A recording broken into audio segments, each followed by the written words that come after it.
Here in the gallery, we have this picture depicting the soldier's time in France. And now, to get into the biographies.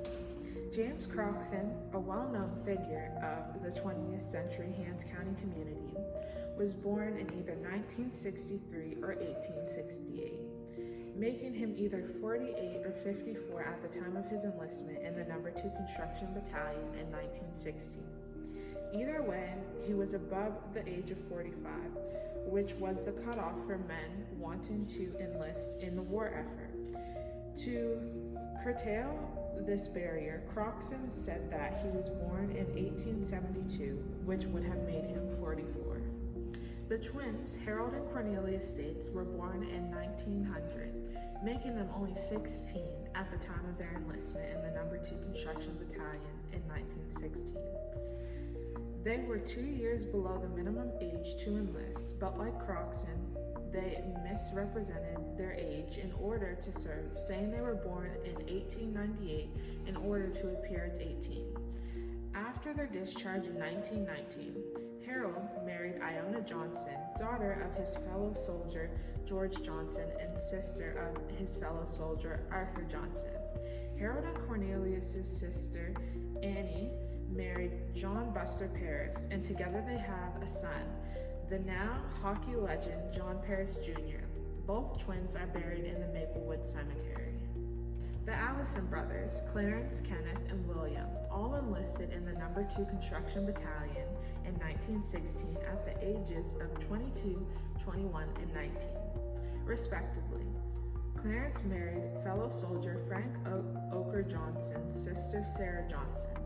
4 months before enlistment, Kenneth married Lottie Ann Tolbert, and William married Tara M. Hamilton in 1921, sister of fellow soldiers Prescott and John W. Hamilton.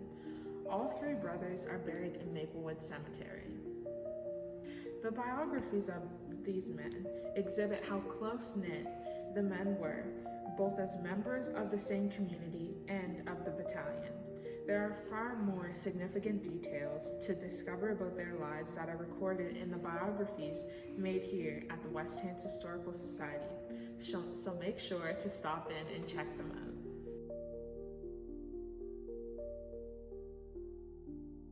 The last few artifacts we want to spotlight in this video truly exemplify the lengths to which in more recent years the community of Hants County has gone to fill in the blanks when it comes to marginalized histories, such as that of the Black community. The systemic and interpersonal racism that African Nova Scotians have faced has not only penalized their actions in life, but also their legacies, often suppressing their stories and even identities, leading to extremely harmful gaps within historical record. This erasure is luckily being rectified by the efforts of initiatives like African Heritage Month, which serves to restore knowledge of Black history by virtue of the emphasis it places on uplifting historical African Canadian narratives. Here at the West Hants Historical Society, we have archival material evidencing another of these restitutional initiatives. Take, for example, this carte de visite type photograph, a printing style prevalent from 1856 to the late 1880s, sold for about 25 to 50 cents at the time, which amounts to about $4 to $7 in today's economy. They were typically taken as a way to document one's travels and gifted among friends, or taken as a way to democratize the image of important figures of the day. At the bottom here, you can see that it was taken at Lewis Rice's photography studio here in Windsor, Nova Scotia, although no identifying information existed about the woman featured. We're only aware that the photo was donated by one Mrs. Loretta Keith back in February of 1986. Taking this article at face value, it's quite disappointing to find no name or story attached to it. And according to this newspaper excerpt, researchers at the West Hants Historical Society in 2007 felt the same way. The article itself, Learning from History, the Black Communities of Hants County, details the development of the African Nova Scotian identity from the arrival of the planters in the 1760s to the end of segregation in the 1960s, a helpful resource in and of itself that consults Mrs. L. DeWolf Rathbun's invaluable A History of Early Black Immigrants.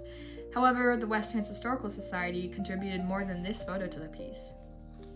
At the bottom, a scan of the unidentified woman's carte de visite can be seen, with a call for identification featuring the aforementioned details of donation 21 years later. 18 years after that, and 39 years after the initial donation, we unfortunately are still unable to ascribe a name to the face, but are once again appealing to our viewers for any information that may be available. The silver lining in this situation, however, is revealed when we examine how African Heritage Month offers us a context which not only allows but encourages the identification, acknowledgement, and celebration of historically marginalized peoples and their stories. The value of these hidden histories and the work that goes into uncovering them is ineffable when it comes to how they are able to fill in gaps of the nuance of a certain time period or a certain place, especially in small communities like ours. The last artifact we want to spotlight today exemplifies a common method used in this sort of grassroots archivation: oral history. This is one of my favorite documents in the entirety of the genealogy room. It's a simple yet lovingly cultivated publication, replete with hand-drawn captions and advertisements for local businesses. It contains a write-up of an interview with one Ethel Gibson, a late resident of the predominantly Black community of Gibson Woods, located in Kings County, a mile east of Centerville on the road leading to Canning. The location of Ethel's house is described likewise, in casual language using community landmarks to guide the reader. Intersecting the road leading to Canning at Gibson Woods and perpendicular to it is a gravel road called Gibson Road, which runs southward towards Kentville. Just before reaching Gibson Road, on the right-hand side and set back a ways from the pavement, stands an attractive brown house. It is the home of Ethel Gibson, an elderly Black lady with a remarkable memory and a charming personality. The following is an account of Ethel's upbringing in Gibson Woods, where she was born in 1889, in her own words. She details how her father relocated her childhood home using 14 yoke of cattle, emphasizing that at the time you couldn't get anywhere without them, and sharing how community members would often loan their cattle, free of charge, to anyone who wanted to use them for similar labor. This is the kind of wonderfully elucidating detail about the past that often gets left out of official historical record, which, according to Baylor University's Institute for Oral History, usually consists of public records, statistical data, photos, maps, letters, and diaries.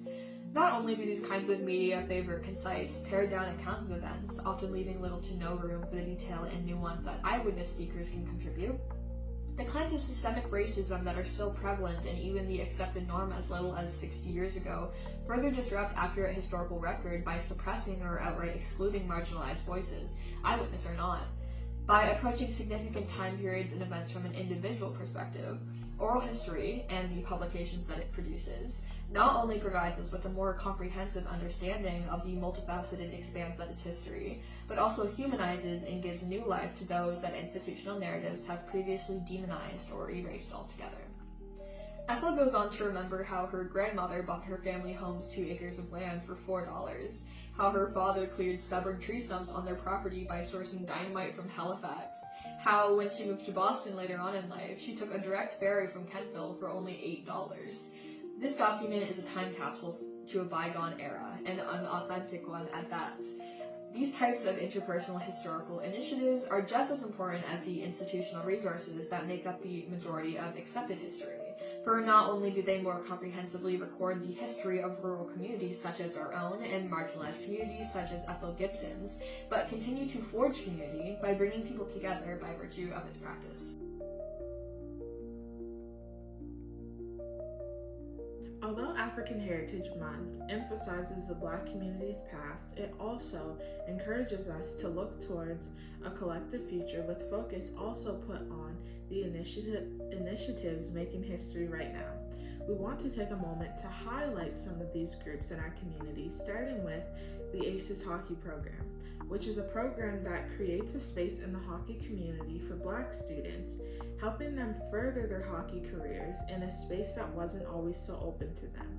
It also pushes young students to possibly join their high school hockey teams when they reach that point. We'd also like to highlight the mural at Avonview High School that features a picture of the Windsor Plains United Baptist Church in 3 Mile Plains, Nova Scotia, which is the historically Black community.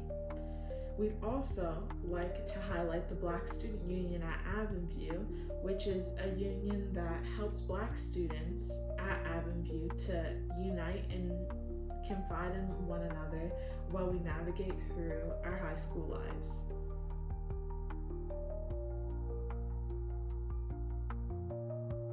If you've made it this far in the video, thank you for watching.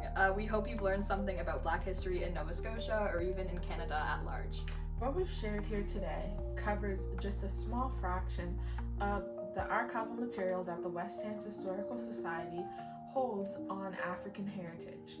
If we caught your interest, make sure to check out the West Hants Historical Society website or make a winter session appointment to take a closer look at here in the genealogy room.